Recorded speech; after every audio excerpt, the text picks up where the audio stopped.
Si usted oculta su pecado, Dios lo expone. Pero si usted confiesa su pecado, Dios lo cubre. Por eso es que usted y yo no debemos de vivir una doble vida. Una doble vida es aquella persona que quiere aparentar una santidad que no tiene, la aparenta delante de los hermanos de la iglesia, aparenta delante de su cónyuge, su familia, sus hijos y la sociedad, pero en secreto está luchando con una cadena pecaminosa. Personas que tienen problemas de adulterio, de fornicación, de pornografía, personas que tienen problemas de tomar lo que no les pertenece, personas que luchan internamente con la amargura, aunque pretendan mostrar un rostro como que todo está bien.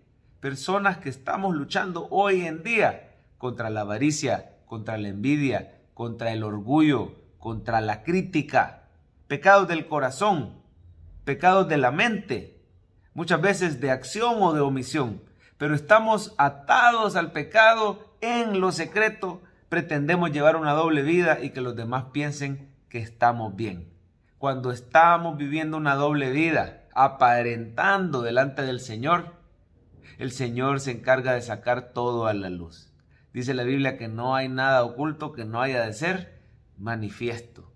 Aquella mujer adúltera que había tratado de ocultar su pecado, y el Señor, cuando se encontró con ella de una manera amorosa, pero reveló ese pecado y le dijo: 5 maridos has tenido y el que ahora tienes ya va por el 6º y no es tu marido.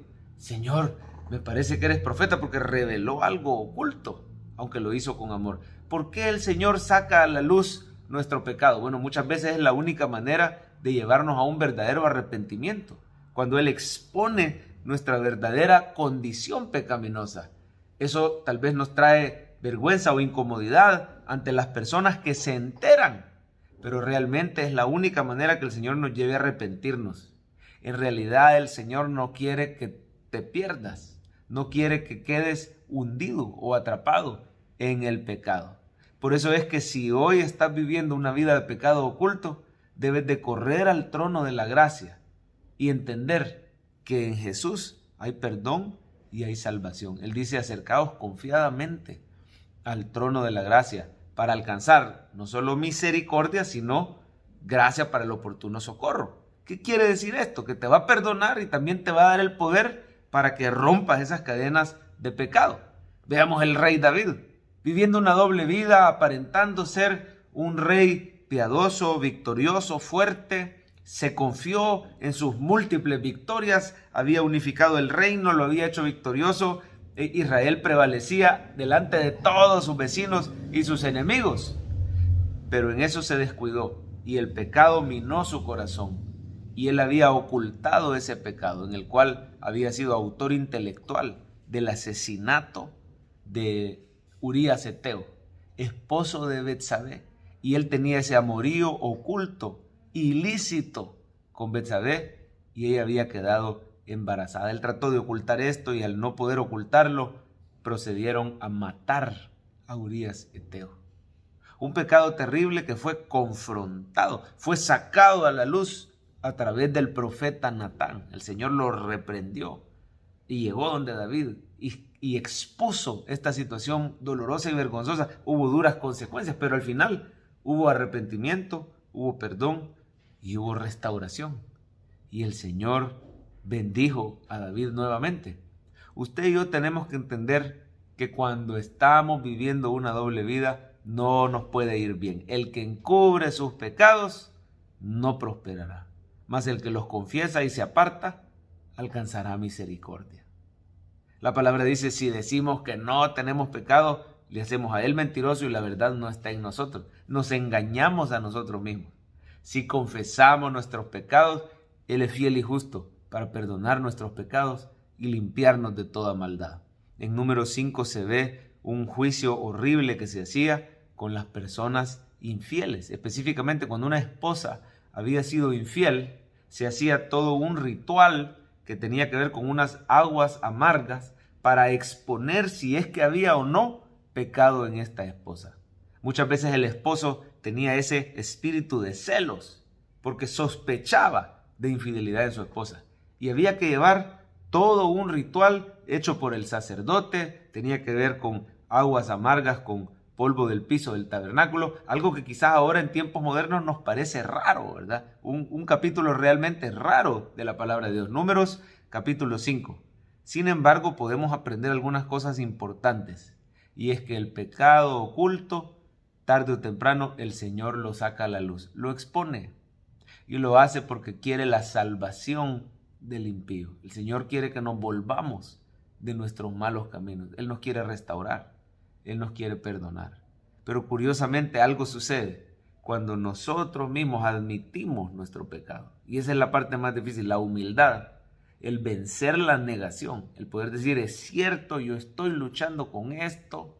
Cuando abrimos esas ventanas y entra la luz de Cristo, entonces el Señor se encarga no solo de perdonarnos, Él cubre, el amor cubrirá multitud de pecados.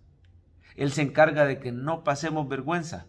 Él es nuestra gloria, es nuestro escudo alrededor, nuestra gloria y el que levanta nuestra cabeza. Él se encarga de restaurar nuestra condición y de reivindicar nuestra reputación. Si tú has cometido grandes errores, hay esperanza en Jesús. Jesús te perdona y te levanta, te restaura, te libra, y todo va a llegar a ser un gran testimonio del poder de Dios. Ese testimonio que va a ser usado para sacar a muchos que hoy están luchando con lo mismo. Así hablaba con una pareja, con esto termino. Hablaba con una pareja hace un par de semanas que venían para buscar restauración matrimonial. Y la situación es que ella se había enterado en reiteradas ocasiones que su esposo le había fallado. Y lo más tremendo es que sin querer se lo encontraba, cuando él no estaba donde había dicho que iba a estar. No estaba con quien había dicho que iba a estar. Ella no estaba buscando enterarse, pero simplemente como que Dios le pusiera enfrente la ocasión, el día, la hora, el lugar, la situación exacta para enterarse. Si no era ella, era un familiar de ella. El esposo estaba impresionado que Dios no lo dejaba salirse con la suya. Y yo hablaba con este esposo y le decía, mire, Dios lo ama. Realmente Dios lo ama, porque al Hijo de Dios, Dios no lo deja pecar a gusto. No es posible que tengamos una doble vida. Tarde o temprano saca todas las cosas a la luz. Y debemos de saber que es un llamado al arrepentimiento. Ya no siga jugando con el pecado, porque traerá graves consecuencias a su vida. ¿De qué pecado te tenés que arrepentir? ¿En qué áreas de tu vida estás viviendo una doble vida? ¿Cómo puedes hoy delante de Dios demostrar verdadero arrepentimiento? Bueno, cuando reconocemos intelectualmente que hemos fallado, cuando sentimos dolor por estarle fallando al Señor, por estar atrapados, cuando tomamos una decisión de darle la espalda, cuando confesamos ese pecado a Dios y a otra persona para tener a quien rendirle cuentas, cuando decimos de aquí en adelante ya no quiero seguir en la misma y cortamos de forma radical con toda ocasión de caer. Entonces el perdón del Señor es inmediato y su restauración no tarda, porque tenemos un Dios de toda gracia.